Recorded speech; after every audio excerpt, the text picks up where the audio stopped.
जी अस्सलाम वालेकुम। ओके जी। क्या किया था हमने प्रीवियस लेक्चर में? पहले सवाल जवाब देख लें। बहुत से मसले मसाइल देखने में आ रहे हैं मुझे ग्रुप के अंदर, बताएं क्या इश्यूज आ रहे हैं, उसके बाद फिर मैं आगे चलूँ। क्वेश्चंस पे आते हैं पहले।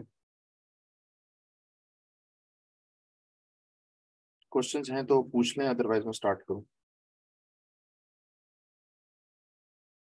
No question.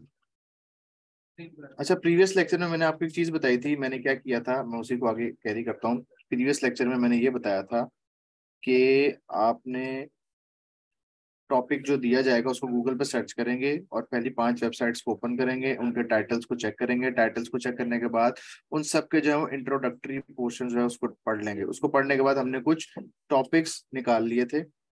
हमने कुछ टॉपिक्स निकाल लिए थे, कुछ टॉपिक्स नहीं, कुछ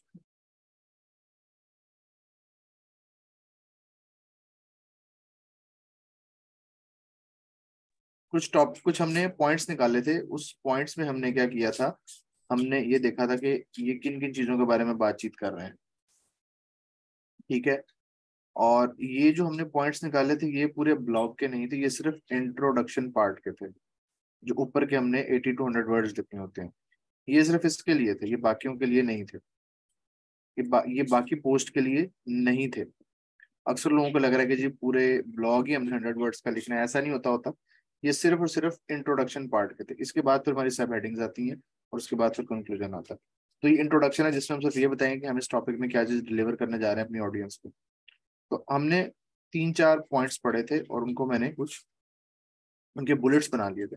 अब इन बुलेट्स को हम सेंटेंसेस में कैसे कन्वर्ट करेंगे ये देखेंगे। पहली बुलेट थी गेमिंग एक्सपीरियंस। मैं दोबारा जाता हूँ इंट्रोडक्टरी पार्ट में, वो क्या बात कर रहा है कि gamers are only able to enjoy the gaming experience if they have a mouse that fits their play style and comfortable to use. तो उसने गेमिंग एक्सपीरियंस को मैच किया है, या उसने उसको ये बात की कि गेमिंग एक्सपीरियंस आप तब अच्छा हासिल कर सकते हैं जब आपको आपका प्लेइंग स्टाइल आपको पता हो और आपके लिए वो कंफर्टेबल टू यूज हो वो माउस। तो यहाँ पे प्ले स्टाइल, कंफर्टेबल यूज और गेमिंग एक्सपीरियंस वाली 3 बातें आ गई। तो मैं इसको एक्सप्लेन करूंगा गेमिंग एक्सपीरियंस के हिसाब से। और यहाँ पे मैं अपना एक कीवर्ड इंटीग्रेट करूंगा। मेरा कीवर्ड क्या है? Things you need to consider before buy the best gaming mouse. मैं स्टेटमेंट में स्टार्ट करूंगा एक सेंटेंस से, जैसे कि there are there are many things to consider, many things you need to consider before buying the best gaming mouse। पहली statement मेरी आ गई, मैंने इसके अंदर ये वाला कीवर्ड भी अपना ऐड कर दिया क्योंकि ये मेरा कीवर्ड है। तो स्टार्ट में ही जब गूगल उसको क्रॉल करेगा तो गूगल का जो क्रॉलर है उसको पता चलेगा कि इसने स्टार्ट में स्टॉप पर डिस्कस किया। ठीक हो गया। इसके बाद गेमिंग एक्सपीरियंस यहाँ पे मैं ऐड करूंगा to get the best gaming experience, you need to know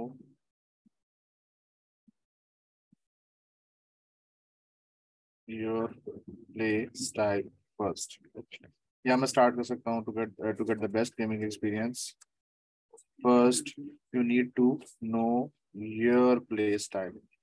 तो यहाँ पे मैंने प्ले स्टाइल वाली, अब मैं यहाँ पे एक कहानी लिखूंगा, जैसे एक कोई स्टोरी क्रिएट की जा रही होती है ना, किसी को गाइड किया जा रहा होता है कि अगर कोई नया फोन लेना चाहता है, नया लैपटॉप लेना चाहता है। वॉइस का प्रॉब्लम किस किस को आ रहा है? मैंने भी 2 सेशन दिए, वॉइस का कोई इशू नहीं था। किसी को मेरी वॉइस क्लियर आ रही है? किसी को आवाज ठीक आ रही है? एक मिनट, अब ठीक है, अब देखिए। जी अब ठीक आ रही है। ठीक है, वो जो स्किप हो रही थी वो मैंने म्यूट किया हुआ था बीच में। अच्छा, अब यहाँ पे एक चीज समझने की जरूरत है, इसको आप थोड़ा सा कैजुअल लेंगे। कैजुअल से मुराद कि अगर कोई आपसे पूछता है कि यार फलां चीज कैसे खरीदनी है, या फलां चीज तक मुझे कैसे अप्रोच करना है, या फलां चीज मुझे कैसे, मुझे क्या क्या देखना चाहिए, तो ये वही वाली चीजें हैं। किसी को मालूमात करना, किसी को गाइड करना, जैसे हम नॉर्मल रूटीन में कर रहे होते हैं ना, कोई आपसे पूछता है कि यार नया फोन लेना है तो कौन सा लिया जाए, तो आप उससे पूछते हैं जी बजट कितना है, अच्छा क्या क्या रिक्वायरमेंट्स हैं, अच्छा यूं कर लो यूं कर लो। कोई नया फर्नीचर लेना चाहता तो उसके अकॉर्डिंगली पूछते हैं जी बेडरूम के लिए चाहिए या हॉल रूम के लिए चाहिए। तो वही नॉर्मल सी चीजें होती हैं जो हम लोग उसको डिलीवर कर रहे होते हैं लिख कर। तो यहाँ पे अब हमने पहले कीवर्ड वाला स्टेटमेंट एक डाला और उसके बाद हम बोलेंगे to get the best gaming experience first you need to know your play style. तो मैं उसको इंस्ट्रक्शंस दे रहा हूँ या उसको समझ लो, इंस्ट्रक्शन तो नहीं कह सकते, गाइड कर रहा हूँ कि आपको पहले अपना प्ले स्टाइल देखने की जरूरत है कि आप किस तरह से खेलना पसंद करते हैं। आफ्टर दैट फिर मैं उसको कहूंगा इसके बाद कंफर्टेबल, कंफर्टेबल वाला पॉइंट आ गया। After that your comfort level is also important when you are purchasing the device। यहाँ डिवाइस से मुराद क्या है वो बताएगा मुझे। मैंने यहाँ पे ये डिवाइस का वर्ड यूज किया है, कोई मुझे बताएगा इसका मतलब क्या है। ये मैंने डिवाइस का वर्ड क्यों यूज किया है, किससे किसके एग्जैक्टली माउस के बारे में। तो एक चीज यहाँ पे तय पाई कि मुझे बार बार इस लफ्ज को इस्तेमाल नहीं करना। क्लियर। मुझे बार बार gaming mouse gaming mouse gaming mouse मुझे बार बार इसको इस्तेमाल नहीं करना। मुझे उसके प्रोनाउंस यूज करने हैं, मुझे उसके सिनोनिम्स यूज करने हैं, मुझे उसके रिलेटेड वर्ड यूज करने हैं। गेमिंग पेरिफेरल्स, गेमिंग डिवाइसेस, ठीक हो गया, इस तरह से रिलेटेड वर्ड यूज करने हैं। तो मैंने यहाँ पे गेमिंग माउस का वर्ड दोबारा यूज नहीं किया, मैंने डिवाइस का वर्ड यूज किया। चूंकि हम बात गेमिंग माउस की कर रहे हैं तो जरूरी नहीं कि बार बार मैं गेमिंग माउस के वर्ड को बार बार रिपीट करता रहूं, तो इस चीज को आपने ध्यान रखना। तो कंफर्टेबल यूज वाला पॉइंट भी हमारा खत्म हो गया है। तो अब देखते ही देखते अगर आप देखें तो हमने 80 to 100 वर्ड्स लिखने थे और हमने इसमें से 42 लिख भी लिए हैं 2 सेंटेंस के अंदर। वो आसानी से लिखे गए और उसकी वजह क्या थी। गेमिंग टूल, टूल प्रॉपर नहीं होगा, यहाँ पे डिवाइसेस होगा, टूल्स थोड़ा सा डिफरेंट उसमें आ जाता है। पेरिफेरल्स हो सकता है, गेमिंग पेरिफेरल्स हो सकता है। तो अब ये आसानी कैसे हुई, क्योंकि मैंने पहले बुलेट्स बनाए हुए थे, बुलेट्स बना के अब मैं उसकी एक, यस गैजेट, गैजेट, मेरे ख्याल से माउस गैजेट्स में नहीं आएगा, ये चेक कर लेते हैं। गेमिंग गैजेट्स, तो हाँ मेरे ख्याल से गैजेट्स में भी आ सकता है, लेकिन गैजेट में तो, हाँ गैजेट में लैपटॉप माउस सारी चीजें ही आ सकती हैं। यस गैजेट भी यूज हो सकता है। यस वर्क एज गैजेट, हाँ गैजेट भी यूज हो सकता है, राइट। अच्छा अब वो आसानी कैसे हुई कि मैंने वो पॉइंट्स इकट्ठे किए, अब एक पॉइंट को मैं स्टेप बाय स्टेप एक्सप्लेन करूंगा और हर सेंटेंस को अगले सेंटेंस के साथ कनेक्ट करूंगा। जैसे कि बेस्ट गेमिंग एक्सपीरियंस की मैंने बात की कि आपको प्ले स्टाइल का पता होना चाहिए, और फिर मैंने कहा after that comfort level is important when you are purchasing the device. तो वो एक सेंटेंस में हम, if we have a lack of vocabulary what should we do, Google जिंदाबाद। आप यहाँ लिख सकते हैं गेमिंग माउस सिनोनिम्स। एक चीज मैं बता रहा हूँ, गूगल को इस्तेमाल करना सीखें, गूगल को यूज करना सीखें। कोई छोटी मोटी चीजें जैसे आपको जाननी होती हैं तो गूगल यूज करें, आपको जवाब देगा, आपकी रिसर्च बेहतर होगी इससे। तो thesaurus.com एक बहुत ही अच्छी वेबसाइट है, डिक्शनरी वेबसाइट है। तो भी गेमिंग माउस के आपको सिनोनिम्स शायद कुछ ना कुछ दे दे। तो मेरे ख्याल से कोई नहीं दिया इसने हमें। Gaming mouse, gaming mouse synonym, तो मैं अगर गेमिंग माउस रिलेटेड वर्ड्स, तो computer mouse, mouse personal computer, या आप जैसे अभी किसी ने कहा कि फ्लशिंग आइज ने कहा कि क्लिकिंग टूल डिवाइस, तो मेक सेंस। इस तरह के कैची वर्ड यूज किए जा सकते हैं, बट मोस्ट रेलिवेंट डिवाइस हो गया, पेरिफेरल हो गया, ठीक हो गया। आगे चलते हैं। अब आगे मैं थोड़ा फीचर की बात कर रहा हूँ कि जी आपका कंफर्ट प्ले स्टाइल आपका जरूरी है और आपने जो है कंफर्ट लेवल भी अपना उसके अंदर देखना है। फिर आगे हम बात करेंगे gaming mouse features.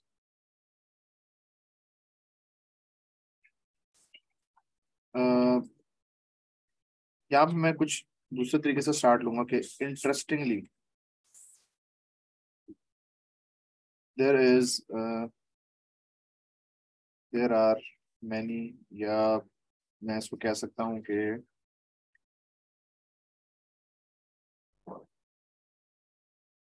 there is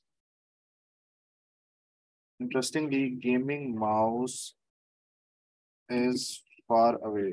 difference की बजाय मैंने फार अवे का वर्ड यूज कर लिया, far away from traditional mouse. अगर किसी को याद हो कि प्रीवियस जब हम डाटा सर्च कर रहे थे तो नेविगेशनल डिवाइसेस में हमारे पास जॉयस्टिक्स भी आती हैं, तो बेहतर है कि आप जो मेन है उससे रिलेटेड वर्ड्स रखें। अगर किसी को याद हो तो मैंने जब हम वो कर रहे थे, डाटा सर्च कर रहे थे, तो वहां पे उसने डिफरेंसेस को भी कुछ बताया था कि डिफरेंस कैसे हो सकते हैं, क्या क्या चीजें डिफरेंट हो सकती हैं। तो वहां पे जाके मैं उसी पॉइंट को लेकर चल रहा हूँ कि interestingly gaming mouse is far away from traditional mouse. Different है, किस किस चीज में डिफरेंस है बताएंगे? कुछ पॉइंट्स हमने निकाल के रखे थे, लाइक सॉफ्टवेयर में, स्पीड में। अगर आप लोग क्वेश्चन एंड में कर लेंगे ना तो आसानी होगी, वरना मैं क्वेश्चन आंसर्स कर लेता हूँ, लेक्चर हम नेक्स्ट लेक्चर में कर लेंगे, नेक्स्ट क्लास में कर लेंगे, ठीक है? क्वेश्चन आंसर्स कर लें फिर आज, या मैं लेक्चर कंटिन्यू कर लूँ?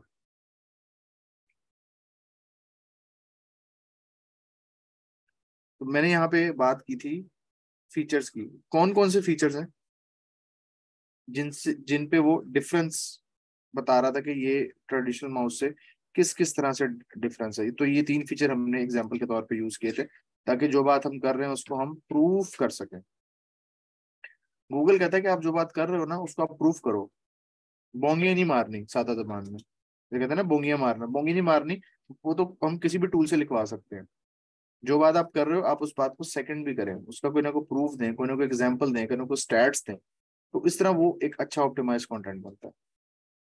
अभी रिसेंटली मैं गूगल की एक देख रहा था कंटेंट के ऊपर ना, रिसेंट उनकी एक अपडेट आई है एसईओ के ऊपर, 2 दिन पहले आई है। तो वो गूगल की आप अपनी जाकर पॉलिसीज देख सकते हैं। आप सिंपल लिखेंगे ना गूगल कंटेंट पॉलिसी या Google on page SEO policy, तो गूगल का अपना डेवलपर पेज बना है, वहां पे वो अपडेट्स देता रहता है। तो अगेन उन्होंने यही बात इस दफा भी यही बात पब्लिश की है कि आप जो बात कर रहे हैं ना उसको आप सेकंड करें, उसको आपको प्रूफ दें, कोई उसमें ओरिजिनलिटी रखें, ताकि रीडर को आपको समझाने में आसानी हो। अब मैं जो कह रहा हूँ कि बहुत डिफरेंस है ट्रेडिशनल माउस और गेमिंग माउस में, तो उसका मुझे को प्रूफ भी तो देना है ना। मतलब मैं कैसे बताऊं कि वो डिफर है, किस तरह से मैं इस चीज को प्रूफ करूं? तो मैं बता सकता हूँ such as software speed and software and speed, या such as software that able you to control the device। And अब एंड मैंने न्यू सेंटेंस स्टार्ट किया, और एंड से स्टार्ट किया मैंने, क्योंकि अगर मैं पहले वाले सेंटेंस को देखूं तो उसकी जो लेंथ है वो ऑलरेडी 10 हो चुकी है। तो मैं अगर मुझे ऐसा फील हो रहा है कि अगर मैं दूसरा सेंटेंस लिखूंगा तो हो सकता है 20 से एक्सीड कर जाए, तो मुझे 20 के अंदर अंदर रहना है, इसलिए मैंने 10 पे आके इसको स्टॉप कर दिया। Such a software that enables you to control the device। अच्छा, गूगल डॉक पे लिखने का फायदा ये होता है कि आपको छोटे छोटे वर्ड भी सजेस्ट करता रहता है। And the speed that helps you to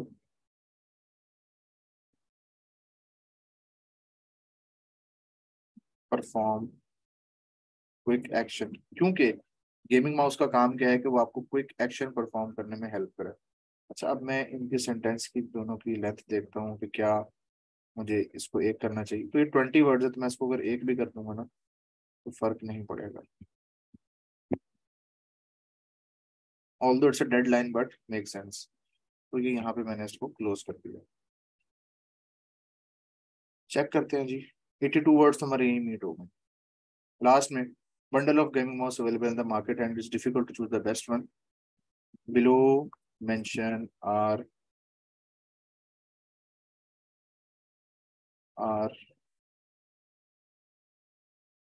below mention below we mention the essential things to consider when you make a purchase. तो ये मैंने यहाँ पे सारी बातें मुकम्मल कर दी। अच्छा, अब ये मेरा इंट्रोडक्शन कंप्लीट हो गया। अब क्वेश्चन आता है कि सर हमें कैसे पता चलेगा कि क्या हमने जो लिखा है वो सही है या गलत है। अब यहाँ पे तीन चीजें हैं, सही और गलत में। पहली चीज कि आप जो लिख रहे हैं क्या वो डाटा इतना सफिशिएंट है कि रीडर को सही इंफॉर्मेशन दी जाए, वो हमें कैसे पता चलेगा। देखो ये जो डाटा सेट्स वाली ऑप्शन है ना, इसमें देखेंगे कि ज्यादा लोगों ने क्या चीज डिस्कस की हुई है और मिनिमम और मैक्सिमम कितना वर्ड काउंट लोगों ने यूज किया हुआ इंट्रोडक्शन में। मैं भी इंट्रोडक्शन की बात कर रहा हूँ। तो वहीं से हम अंदाजा लगाएंगे क्या अगर उन्होंने 10 बातें डिस्कस की हुई हैं तो क्या हमने उसमें से एटलीस्ट 80% डिस्कस की है नहीं की अपने कंटेंट। पहला पॉइंट। दूसरा पॉइंट, मैंने उसको लिख तो लिया, क्या वो ग्रामेटिकली ठीक है या नहीं है। तीसरी बात, ग्रामेटिकली ठीक हो गया तो क्या उसमें प्लेजरिज्म इशू तो नहीं है, यानी कि कॉपी पेस्ट वाला मसला तो नहीं है। जब आपने कॉपी पेस्ट किया ही नहीं है तो आपको इस चीज की टेंशन लेने की जरूरत ही नहीं है। हाँ, अगर तो आप कॉपी पेस्ट कर रहे हैं, बने बनाए सेंटेंसेस को उठा के अपने पास पेस्ट कर रहे हैं, तो फिर तो डेफिनेटली मसला आएगा। तो इसलिए मैं प्लेजरिज्म अमूमन चेक नहीं करता अपने काम में। हाँ, किसी स्टूडेंट की असाइनमेंट हो या कहीं किसी राइटर से लिखवाया जाए तो लास्ट में चेक करता हूँ, क्योंकि लोग बॉदर नहीं करते इस चीज को। तो अगर तो आप खुद से लिख रहे हैं तो फिर तो प्लेजरिज्म चेक करने की जरूरत ही नहीं। हाँ, अगर आप कॉपी कर रहे हैं तो डेफिनेटली प्लेजरिज्म आएगा उसके अंदर। तीन बातें ये होगी। चौथी बात के वर्ड काउंट कैसे चेक करेंगे। एमएस वर्ड की अगर बात करें तो एमएस वर्ड में अगर मैं इसको पेस्ट करता हूँ तो एमएस वर्ड तो मुझे खुद ही वर्ड काउंट बता देता है। ये मैंने हाईलाइट जब किया इसको तो नीचे आप देख सकते हैं लेफ्ट साइड पे मुझे बता रहा है कि 103 वर्ड्स, 103 वर्ड्स। ठीक है। और अगर बात करें गूगल डॉक की, मैंने हाईलाइट किया, हाईलाइट वाले को मैंने चेक करना है। ऊपर गया मैं टूल में, वर्ड काउंट पे क्लिक किया तो मुझे बता रहा है कि आपके 103 अल्फाज हैं। 103 ऑफ 446, टोटल 466 वर्ड्स हैं। 446 इसमें से मैंने जो हाईलाइट किया 103। तो मुझे पता चल गया। जी, मोबाइल पे भी सिस्टम होता है सारा। ठीक हो गया। तो इंट्रो कैसे चेक होगा, वो देख लिया। नहीं, कोर्स स्केड्यूल टाइप ऐसा कोई भी इसका नहीं है। उसके बाद हम चले गए सब हेडिंग की जाने, आगे चलते हैं। ये तो हो गया मेरा इंट्रोडक्शन कंप्लीट। अब मुझे जाना है, ये था मेरा H1, मैंने कल बताया था हेडिंग 1, H1 मेरा H1 हो गया। इंट्रोडक्शन पैराग्राफ आ गया, मैंने कीवर्ड भी डाल दिया बीच में यहाँ पे। इसको मैं हाईलाइट कर देता हूँ। वैसे आप असाइनमेंट में हाईलाइट नहीं करेंगे। इंट्रोडक्शन 100 to 120 काफी होता है, सॉरी 80 to 120। अभी हमने 103 लिखा ना भाई। अच्छा जी, इंट्रोडक्शन हो गया। अब नेक्स्ट पार्ट हमारा क्या था, सब हेडिंग। H2 H3 H4, तो मैं H2 ले लेता हूँ, मैं H3 H4 में नहीं जाता फिलहाल। सब हेडिंग्स में मैं लिखता हूँ R10, या बल्कि छोड़ दें इसको, डायरेक्ट सब हेडिंग पे चले जाते हैं। सब हेडिंग कहाँ से ढूंढूंगा मैं। देखो इन लोगों ने सब हेडिंग यूज की हुई है। वो कह रहा है कि आपको इन चीजों को मद्देनजर रखने की जरूरत है अगर आप गेमिंग माउस परचेज करते हो तो। ये चीजें हैं सारी के साथ। तो हम पहले फर्स्ट वन का नोट कर लेते हैं। प्ले स्टाइल कह रहा है, सेंसर कह रहा है, वायर्ड और वायरलेस कह रहा है, डीपीआई सीपीआई कह रहा है, वेट कह रहा है। नोट कर लेते हैं इसको। Play style, sensor, wired versus wireless, DPI and CPI, और क्या बात की इसमें, वेट। 7 उसने डिस्कस किए थे। ग्रिप स्टाइल और लाइटनिंग एंड कस्टमाइजेशन।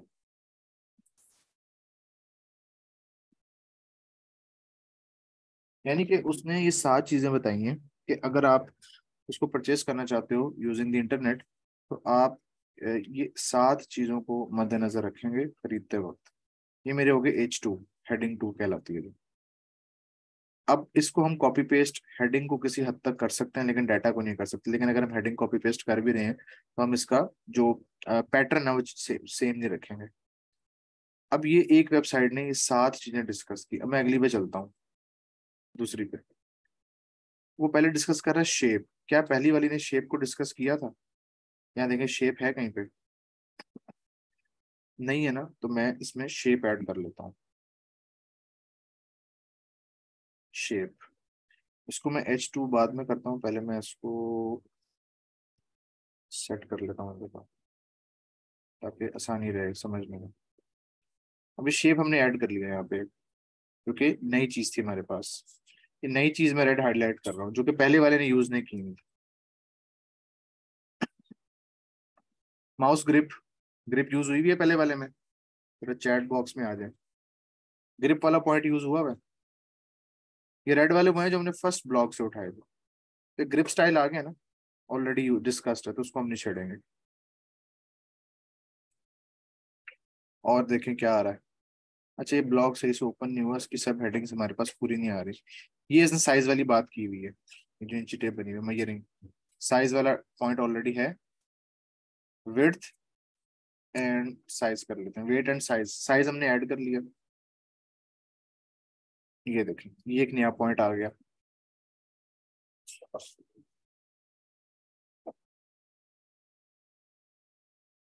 और देखते हैं, रिफ्रेश करता हूँ एक दफा, कोई ये सही से ओपन नहीं हुआ।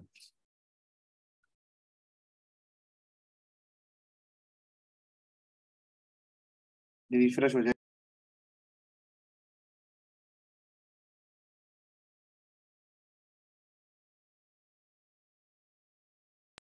अच्छा, ये आगे चलते हैं, इसको रिफ्रेश कर लिया मैंने। सेंसर, सेंसर वाला पॉइंट का डिस्कस हुआ पहले। सेंसर वाला पॉइंट है कि देखें, नजर आ रहा है? हुआ है, तो उसको हम भी लिखेंगे क्योंकि ऑलरेडी डिस्कस्ड है। डॉट्स पर इंच एंड काउंट्स पर एज, डीपीआई एंड सीपीआई, ये भी डिस्कस हुआ है ऑलरेडी। जिटर वाला पॉइंट यूज नहीं हुआ हुआ, इसको हम छोड़ देते हैं फिलहाल। एक्सेलरेशन स्पीड वाला पॉइंट नया आ गया। प्रेडिक्शन एंड एंगल शेपिंग, इसने खैर बहुत डिटेल में लिखा है, तो आप देख सकते हैं, और बहुत ज्यादा चीजें इसमें आपको नजर आ रही हैं। तीसरे में चलते हैं।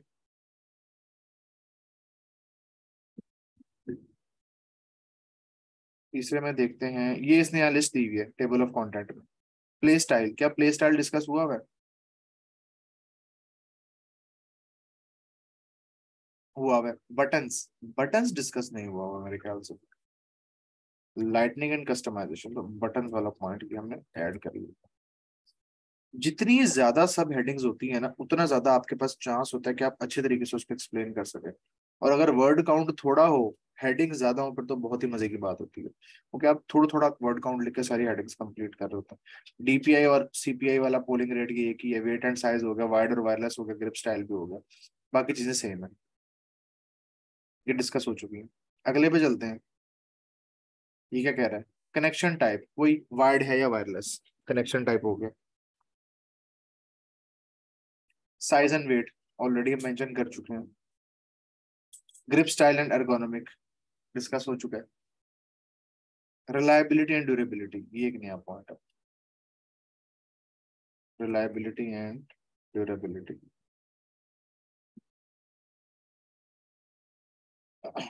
Next, number of buttons, button वाला पॉइंट हमने ऑलरेडी मेंशन कर लिया। अच्छा, रिलायबिलिटी एंड ड्यूरेबिलिटी हमने थर्ड जगह से उठाया है। DPI and polling rate already हो चुका है। सॉफ्टवेयर एंड कस्टमाइजेबिलिटी, ये रहा कस्टमाइजेशन, ऑलरेडी आ चुका है। RGB फंक्शनैलिटी, ये लाइटनिंग वाला पॉइंट आ गया, रेड ग्रीन ब्लू फंक्शनैलिटी।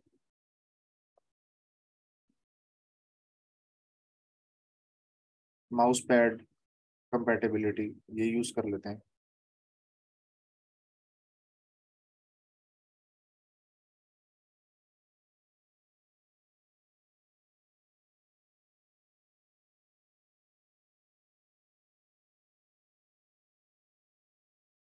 जी स्टूडेंट्स, मैंने म्यूट किया था 1 मिनट के लिए।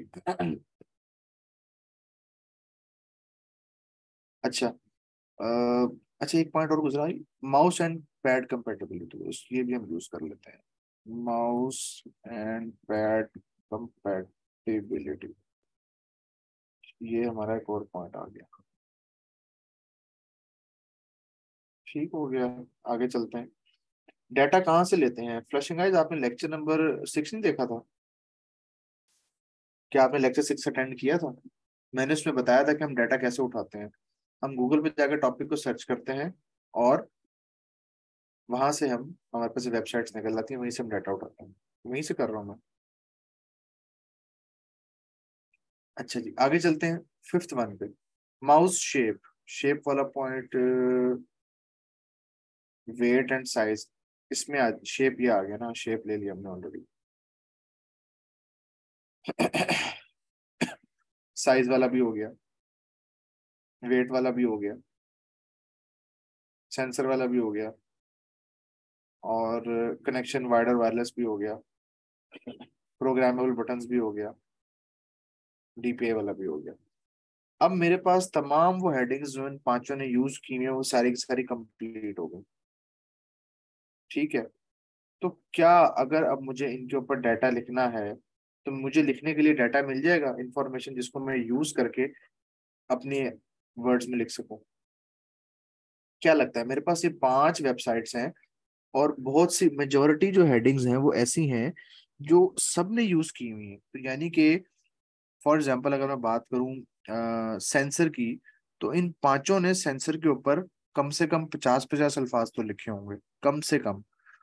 कम से कम मैं बात कर रहा हूँ 50-50 वर्ड्स उन्होंने लिखे होंगे सेंसर वाले टॉपिक पे, पांच वेबसाइट्स में।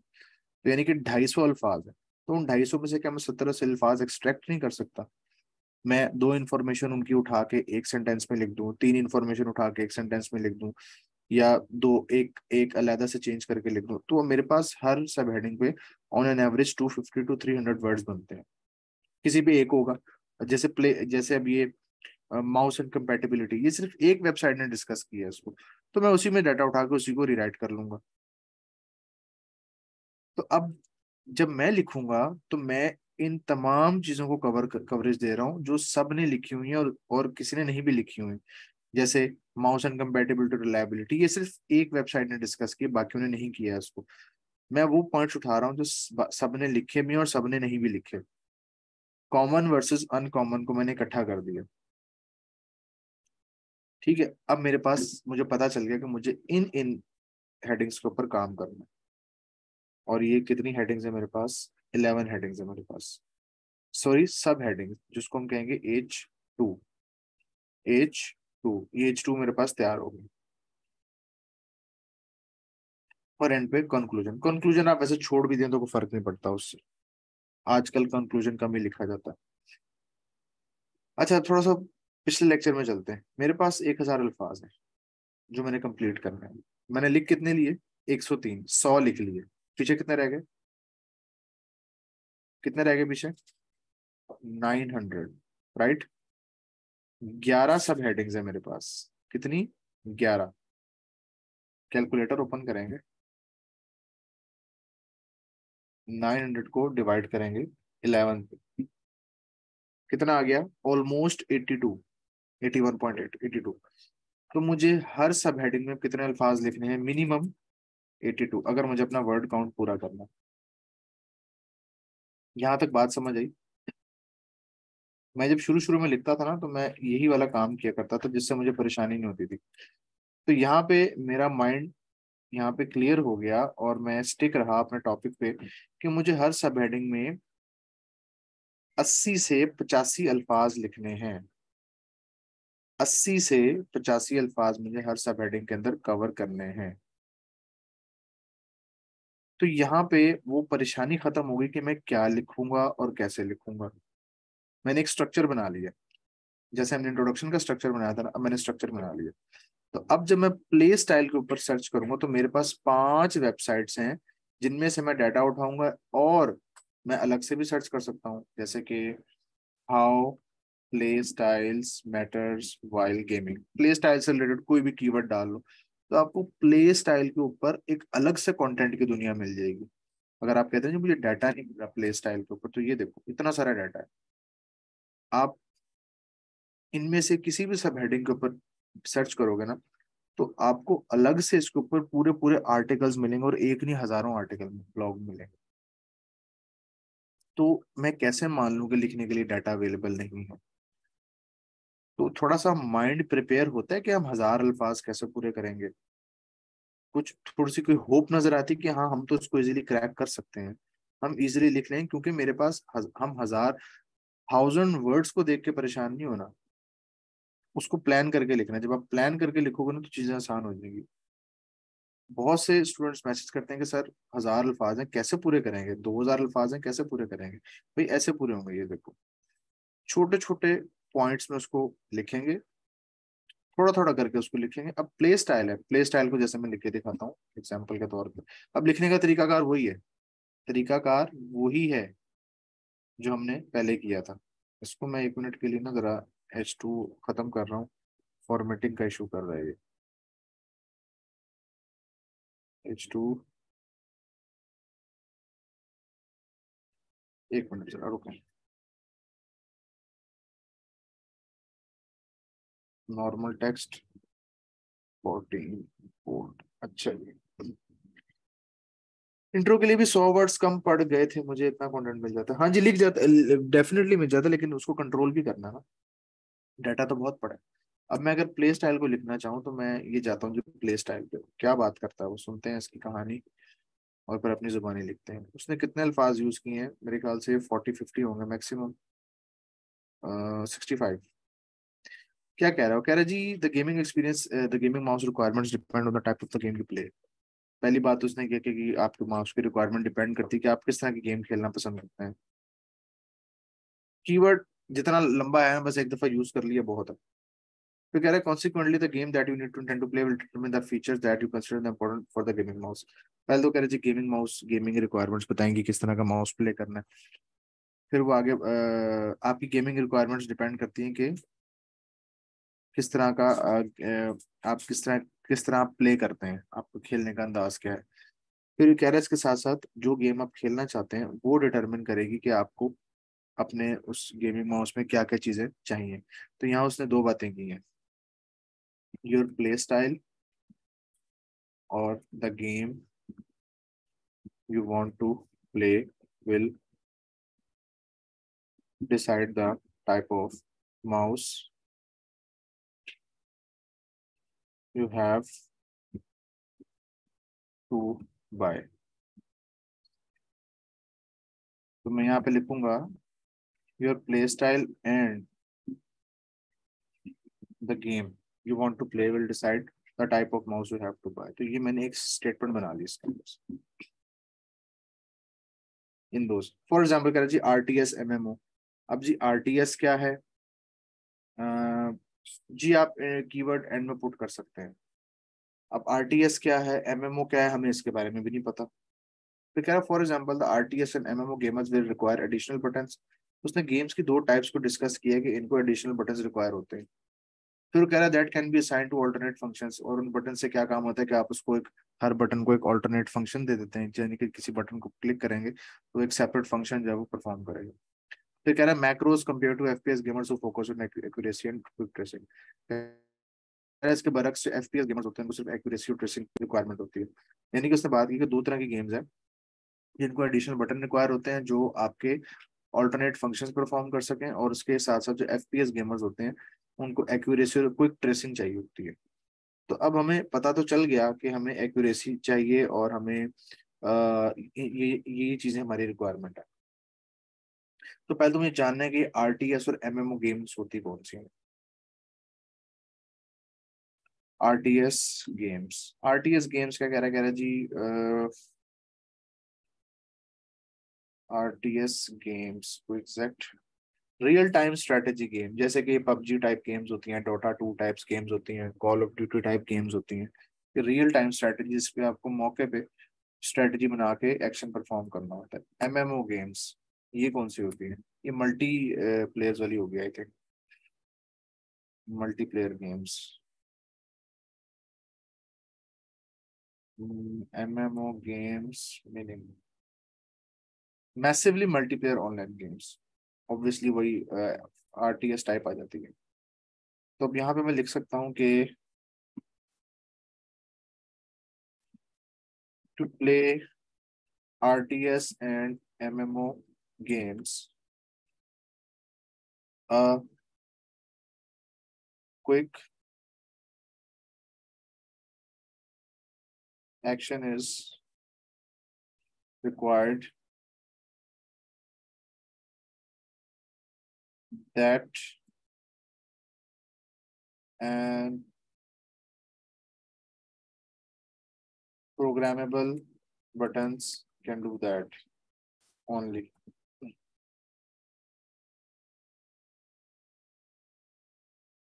या मैं कह सकता हूँ and buttons with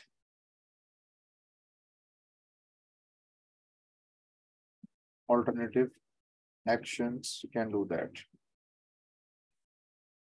अब RTS है तो मैंने RTS और MMO सेम सेम यूज कर लिया, तो मैं इसको थोड़ा चेंज कर देता। RTS को ब्रैकेट में लिख दूंगा रियल टाइम स्ट्रेटेजी, और MMO को लिख दूंगा मैसिवली मल्टीप्लेयर। आगे इसने क्या बताया था? Massively multipliers online games, massively multiplayer online game bracket close. तो ब्रैकेट से मैंने उसको थोड़ा सा क्लैरिफिकेशन दे दी उसको, और चीजें मुझे डिफरेंट भी होगी। अभी तक मैंने थोड़ा सा लिखकर 46 वर्ड्स मेरे ऐसे ही हो गए दो स्टेटमेंट्स के अंदर। तो कह रहा है जिसके बरक्स FPS गेमर्स को सिर्फ एक्यूरेसी और क्विक ट्रेसिंग चाहिए होती है। यहाँ पे मैं लिखता हूँ कि on the other hand FPS क्या है? FPS games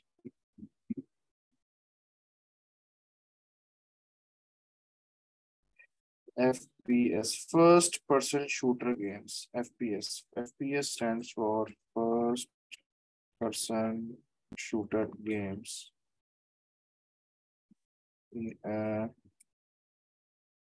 Need to perform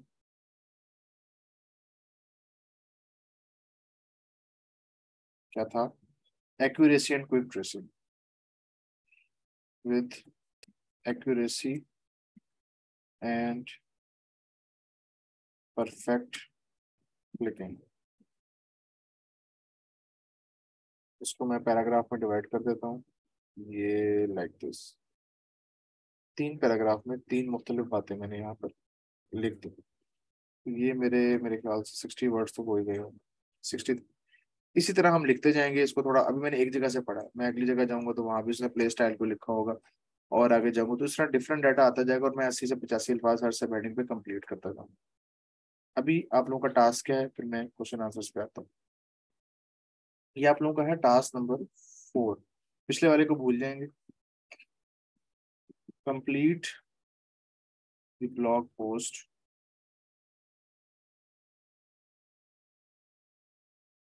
of lecture number, complete the blog post. Topic है हमारा things you need to consider before buying the best gaming mouse, और उसमें रेफरेंस लेक्चर है हमारा lecture number 6 and 7। अभी मैं चैट ओपन करता हूँ, फिर हम क्वेश्चंस करते हैं।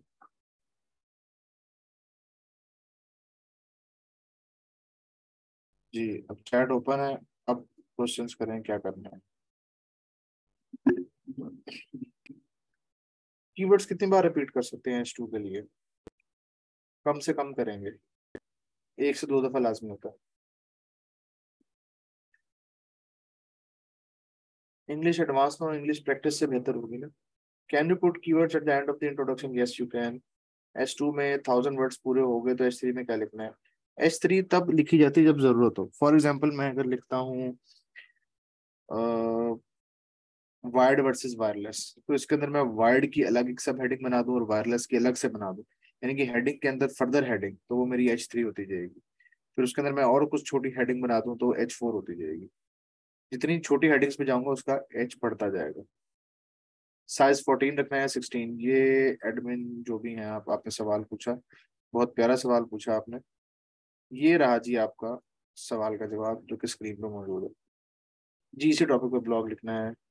It will also be 1000 words, yes 1000 words. Can we copy the same data you have entered? No you can not. खुद लिखेंगे। 1000 वर्ड्स लिखने हैं, ये लें जी, लिखता जाता हूँ, वर्ड काउंट 1000। कितनी सब हेडिंग्स प्रेफर करते हैं ब्लॉग पोस्ट में? कोई फिक्स अमाउंट नहीं होती, फिक्स लिमिट नहीं होती उसकी। सब हेडिंग्स बिल्कुल चेंज कर सकते हैं आप, करना चाहें। हेडिंग में जैसे प्ले स्टाइल में लिखा आपने, तो जरूरी है कि पैरा में दें जी, पैरा में ही देना। बुलेट्स यूज करना चाहें तो कर सकते हैं, लेकिन बुलेट्स लाइन के नीचे आएंगी, डायरेक्ट बुलेट्स नहीं आएंगी। सेंटेंसेस लाजमी होने चाहिए। नॉर्मल ब्लॉग पोस्ट का वर्ड काउंट कितना होता है? कोई फिक्स वर्ड नहीं होता, ये रिक्वायरमेंट पर डिपेंड करता है। कोई भी फिक्स वर्ड काउंट नहीं होता, ये डिपेंड करता है टॉपिक किस तरह का है। ऑडियंस की प्रेफरेंस है कि उनका मसला हल किया जाए, चाहे वो लॉन्ग में हो चाहे शॉर्ट में हो। उन्हें से फर्क नहीं पड़ता कि लॉन्ग लिखा है या शॉर्ट लिखा है। उन्हें से फर्क पड़ता है कि इंटरेस्टिंग टॉपिक हो, लिखा अच्छा हुआ हो। That's it. उनके मसले को एड्रेस कर रहा हो, उनके इशू पे बात कर रहा हो, तो वो उनका रेलिवेंट टॉपिक है। जब उनके इशू पे बात नहीं होगा तो वो नहीं पढ़ेंगे, चाहे वो जितना मर्जी छोटा हो, जितना मर्जी बड़ा हो, जितने मर्जी इमेजेस हो उसके अंदर। जो मैंने पैरा बनाया एक लाइन में जी, एक लाइन में ही आएगा, आ सकता है, कोई फर्क नहीं पड़ता उससे। असाइनमेंट के लिए कोई भी रैंडम टॉपिक सिलेक्ट कर लें क्या? क्या मैंने कहा है ऐसा? मैंने तो ये दिया टॉपिक आपको। जब रैंडम टॉपिक आगे आएंगे तब खुद लिख लीजिएगा, अभी मैं रैंडम टॉपिक नहीं दे रहा आपको। एक हेडिंग में कितने पैराग्राफ होने चाहिए? वर्ड काउंट पूरा होना चाहिए, पैराग्राफ जितने मर्जी बना दो। मुझे तो 82 to 85 वर्ड्स चाहिए हर सब हेडिंग में। आप चाहे उसके 10 सेंटेंस बना दें, चाहे दो दो सेंटेंस करके पैराग्राफ बना दें। और मजे की बात, पैराग्राफ के लिए मैंने आपको समझाया भी था कि कैसे बनता है। बताया था नहीं बताया था? पैराग्राफ का वो कि कितना होना चाहिए मैक्सिमम, सेंटेंस लेंथ हमारी 20 से ज्यादा ना हो, पैराग्राफ 3 लाइन से ज्यादा ना हो। लेक्चर के अंदर मौजूद है सारा कुछ। असाइनमेंट तो ग्रुप में अपलोड करना जी, अब आप असाइनमेंट अपलोड करेंगे। चैट जीपीटी से हेल्प ले सकते हैं। आपने प्रीवियस लेक्चर अटेंड किया था उसमें? और मैं अभी भी, मुझे आपको कोई मैसेज नहीं मिला। कंक्लूजन इंक्लूड नहीं है, मैंने करवाया नहीं है, नहीं है वो। उसमें आपने प्रीवियस लेक्चर अटेंड किया था? अगर किया था तो ये कहाँ गया? मैंने एक चीज बताई थी आपको अभी, पता नहीं कहाँ गई। ये लिखा हुआ- ये लिखा हुआ है आपके सवाल का जवाब, जो उन्होंने चैट जीपीटी का पूछा था। स्टैंडर्ड है 82 to 85, प्लस माइनस हो सकते हैं, वीवो प्लस हो सकते हैं, कोशिश कीजिएगा माइनस ना हो, मतलब मिनिमम 1000 वर्ड्स तो कंप्लीट करने हैं ना। अगर आपको लगता है कि आप ज्यादा लिख रहे हैं और अच्छी इन्फॉर्मेशन, तो आप लिखें। मुझे मेरी तरफ से आप 2000 अल्फाज लिखे, अच्छी बात है, प्रैक्टिस आपकी होगी। डॉग फाइल में लिखना है, dog file, Google dog file, Google में नहीं, MS वर्ड में। कुछ नहीं, चैट जीपीटी छोड़ें इसको। एब्स्ट्रैक्ट कहाँ से आ गया? इंट्रोडक्शन है ये, यहाँ से स्टार्ट करेंगे आप और कंप्लीट करेंगे इसको। कोई और सवाल?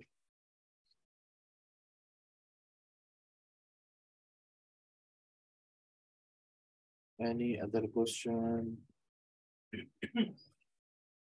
Yes, you can exceed.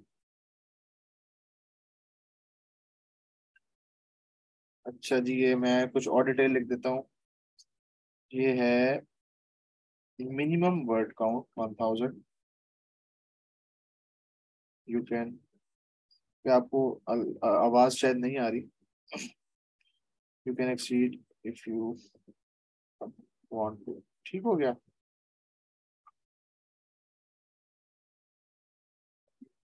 और क्या सवाल था कि जी डिफरेंस बिटवीन गूगल और वर्ड में डिफरेंस क्या है?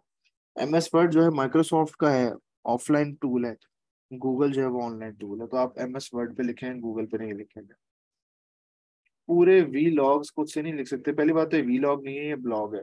ठीक है, वी लॉग वीडियो बेस्ड होता है, और खुद से नहीं लिख सकते तो कहाँ से हेल्प लें? है, फाइल में शेयर कर देता हूँ आपको ये वाली। हेल्प कहाँ से लें? कहाँ से हेल्प लेंगे जी, को बताएगा? तो चैट टू एवरीवन भी नहीं हो रहा ना। मैंने लेक्चर 6 में, लेक्चर 7 में सारी कहानी सुनाई कि गूगल पे जाएंगे, गूगल से डाटा उठाएंगे, उस डाटा को इस्तेमाल करके खुद से लिखेंगे, और फिर उसको लिखने का तरीका भी बताया। और आप मेरे से पूछ रहे हैं कहाँ से लेंगे? डेफिनेटली गूगल से लेंगे, वेबसाइट से लेंगे, इसमें परेशानी वाली क्या बात है? ये आपके सामने मैंने लिखा है, आपको समझाते हुए हो जाता है। मिस हो गया तो रिकॉर्डिंग देख ली, कोई मसला नहीं, बहरहाल गूगल से हम डाटा लेते हैं सारा। अच्छा, यहाँ मैं एक चीज मेंशन कर दूं, नो चैट जीपीटी, को मजीद सवाल आएगा। No ChatGPT, no copy paste, no rephrasing. मतलब बहुत सारे नूर हैं जो अगेन सवाल पूछेंगे। असाइनमेंट सबमिशन की लास्ट डेट क्या है? वेरी गुड, ये बात बहुत दफा बताई है, लिख देता हूँ। आज है 11 जून 2023। Next question.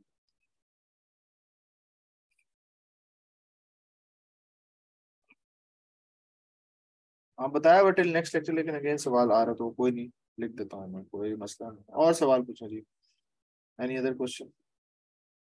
रेफरेंस लेक्चर, इसको भी बोल्ड कर देता हूँ। ओके, सनद रहे। ठीक हो गया सर। फिर गूगल से प्लेजरिज्म नहीं आता? नहीं आता। खुद से लिखेंगे तो नहीं आएगा। सिनोनिम किस हद तक यूज कर सकते हैं? ऐसा नहीं होता कि आप एक सेंटेंस उठाएं, उसको सिर्फ सिनोनिम चेंज कर दें, ऐसा नहीं होता। सेंटेंस पूरा चेंज हो रहा होता है, और सिनोनिम्स आप मोस्ट रेलिवेंट जितने यूज कर सकते हैं कर लें। बट वो नेचुरल होना चाहिए, ये ना हो कि पता चले कि एक जबरदस्ती जो है वो समझाने की कोशिश की जा रही है। इजी टू रीड हो, ज्यादा मुश्किल अल्फाज यूज नहीं करने, भी बता दो। इजी टू रीड होना चाहिए, बहुत इजी टू रीड होना चाहिए, डिफिकल्ट टू रीड ना हो, मतलब इतना कि पढ़ने वाले को इजीली समझ आ जाए। ठीक है, चलो जी, time out, time out. S H3H4 कैसे ऐड कर सकते हैं? छोड़ दें उसको, आप H3H4 को। इंट्रोडक्शन लिखना है, नीचे सब हेडिंग्स डालनी है, सब हेडिंग को बोल्ड करना है। बहुत से डाटा जो गूगल में आए थे उनमें हेडलाइन स्कोर चेक किया है, वो कम था 80 से, और टॉप सर्च पे था। छोड़ देना आप उसको, आप अपनी प्रैक्टिस को देखें, फिलहाल उसको छोड़ दें गूगल टाइटल को। आप अपनी प्रैक्टिस पर फोकस करें, क्योंकि वो टाइटल पहले के ऐड हुए होंगे ना, हो सकता है वो आपके ना हो। नहीं, आपने इसको खुद सारा खुद लिखना है, मैं ये भी मेंशन कर देता हूँ। ये भी अच्छा अच्छा सवाल कर लिया आपने। अ, बल्कि आप कंप्लीट को छोड़ें, हम लिखते हैं राइट ब्लॉग पोस्ट। नहीं, कंप्लीट वाली बात ही नहीं है। राइट